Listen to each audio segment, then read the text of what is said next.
ஜனநாயக திராவிடக் கழகம் மக்களின் மனசாட்சியாக மட்டுமே செயல்படும் என்பதை தீர்க்கமாக வலியுறுத்துகிறேன். தமிழகத்தில் இன்றைக்கு பால்வாடி குழந்தைகளுக்கென எந்த ஒரு அடிப்படை வசதியும் செய்து கொடுக்காமல் அரசு நிராகரித்து கொண்டிருக்கிறது. சிறிய அறையில் வைத்து பாடம் எடுத்து கொண்டிருக்கிறார்கள். முறையான கழிப்பிடம், அனைத்து அடிப்படை வசதி எதுவும் இல்லாமல் அங்கு குழந்தைகள் படித்து கொண்டிருக்கிறார்கள்.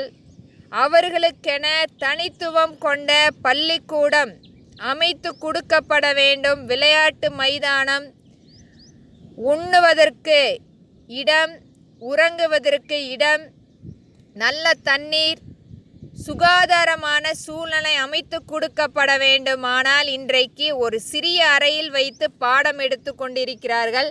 இது திருப்பூர் மாவட்டத்தில் வெள்ளக்கோவிலில் அமைந்திருக்கும் ஒரு பால்வாடியை பற்றி நான் பதிவிட்டிருக்கிறேன். நான் தினமும் என் கண்ணெதிரில் பார்த்து கொண்டிருப்பது, ஏழை எளிய மக்களுக்கு அரசு மட்டுமே மிகப்பெரிய, அவர்கள் மட்டுமே இன்றைக்கு ஒரு மெரிய அக்ஷய பாத்திரமாக விளங்கி கொண்டிருக்கும் இந்த சூழ்நிலை.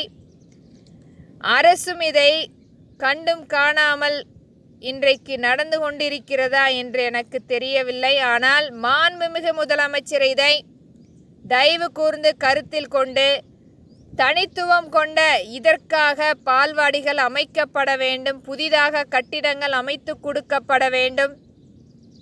அந்த குழந்தைகள் வயிறார சாப்பிடுவதற்கு நல்ல உணவை அளிக்கப்பட வேண்டும். இன்றைக்கும் நிராகரித்து கொண்டு சில பள்ளிக்கூடங்கள் குழந்தைகளுக்கு எந்த ஒரு வசதியும் செய்து தராமல் நிராகரித்து கொண்டிருக்கிறது.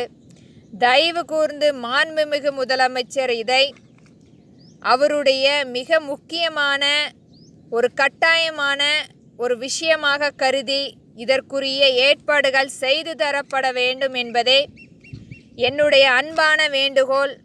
நம்மளுடைய அந்த குழந்தைகள் மட்டுமே எதிர்காலத்தின் செல்வங்கள் என்பதை கருத்தில் கொண்டு தயவு கூர்ந்து புதிதாக கட்டிடங்கள் அமைத்து கொடுக்கப்பட வேண்டும்.